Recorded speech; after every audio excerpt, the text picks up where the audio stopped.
Well, the SEC has all the power in college athletics these days, so nobody would ever want to leave the conference.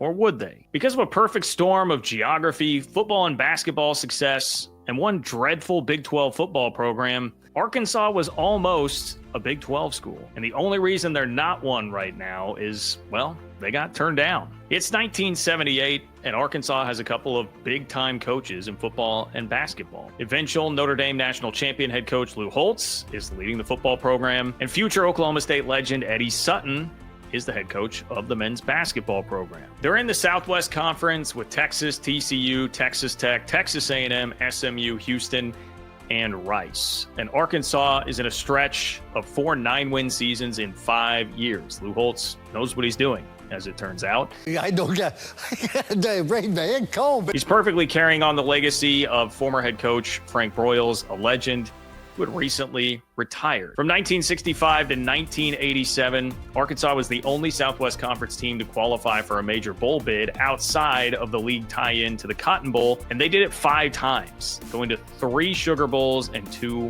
Orange Bowls. Arkansas, undoubtedly, at this point, was the best football program besides Texas in the Southwest Conference. They also weren't embarrassing the league, which was a problem back in those days for the old SWC. Arkansas was one of only 2 programs that hadn't been hit with NCAA sanctions. And in 1978, Arkansas basketball was coming off of a Final Four in the midst of 9 straight tournament appearances, so basketball, no slouch either. So with all that success, life has to be pretty good with Arkansas athletics, right? Think again. There was plenty of frustration to go around between the 2 powerful coaches that were in charge, and that frustration was about the Southwest Conference. In fact, Arkansas's entire athletic department had issues with the Southwest Conference regarding officiating, football payouts, and radio rights, among others. They were also losing money traveling to play private schools in the state of Texas. Making the trip to Rice in particular was a thorn in their side. But because of all that football and basketball success, Arkansas definitely had some leverage on the conference. So how exactly would they use it?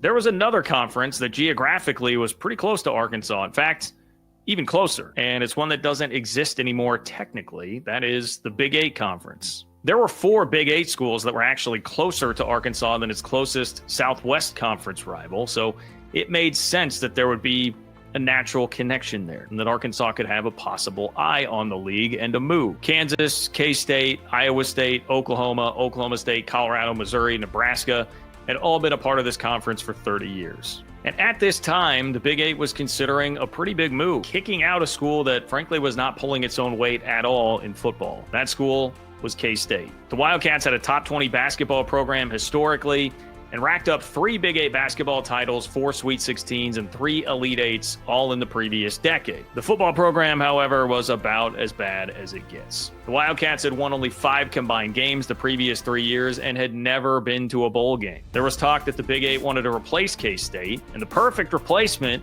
would have been the powerhouse football program at nearby Arkansas. So in 1978, reporters started asking questions. Does Arkansas actually want to make this move? Do they want to go? And the Razorbacks didn't answer the way you'd expect them to. Right now, today, 2025, in this conference realignment era, if somebody is upset and they want to leave their conference, you're going to hear about it. Just ask Florida State. The Seminoles openly declared war on the ACC in a public board meeting just over a year ago, and they eventually sued the conference. Clemson would go on to join them, and we hear through plenty of reporting that North Carolina may not be far behind. Florida State got down and dirty in the lawsuit. They accused the former commissioner of the ACC of nepotism. That's not exactly the stance that Arkansas took in 1978. Here's what basketball coach Eddie Sutton said to the Oklahoman all the way back in 1978.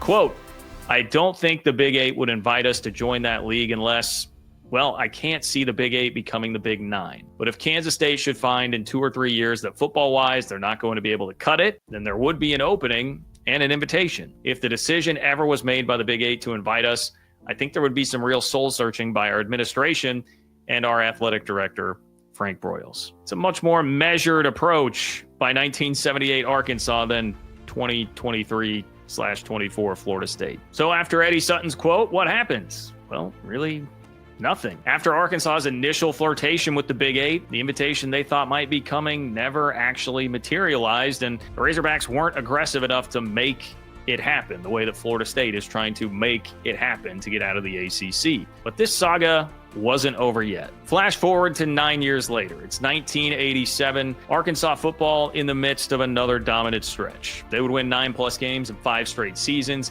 including 2 Cotton Bowls and an Orange Bowl under head coach Ken Hatfield. On the basketball court, legendary head coach Nolan Richardson was just getting his trademarked 40 minutes of hell going in Fayetteville. Guy is a legend in the college hoops game. And in the Big Eight, well, K-State football was not much better. They were falling even further, in fact. While Arkansas was winning 9 games every year, the Wildcats won just 4 games, count them 1, 2, 3, 4, in 5 years. And this time, Arkansas got more aggressive and reached out to the Big Eight. Here's what AD at the time, Frank Broyles, remember the legendary head coach, he's the AD. Here's what he told the Arkansas Gazette at the time.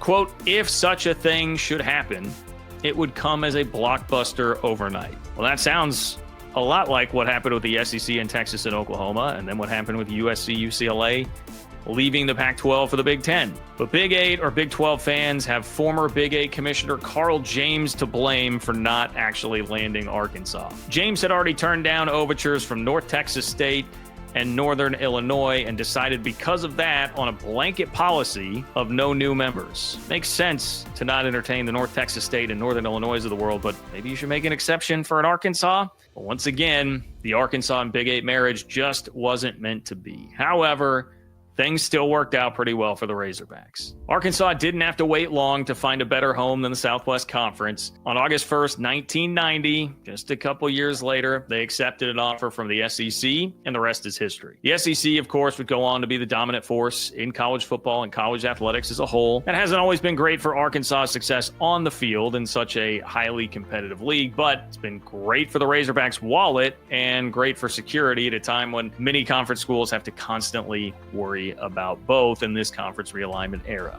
Oh, and whatever happened to that struggling K-State football program? Well, K-State stayed in the Big 8. They hired Bill Snyder in 1989, and he eventually led the Wildcats to 7 11-win seasons and 2 Big 12 championships. So, in some ways, all's well that ends well. Conference realignment is much crazier now than it was in 1978. We lost the Pac-12 just last year. That didn't have to happen.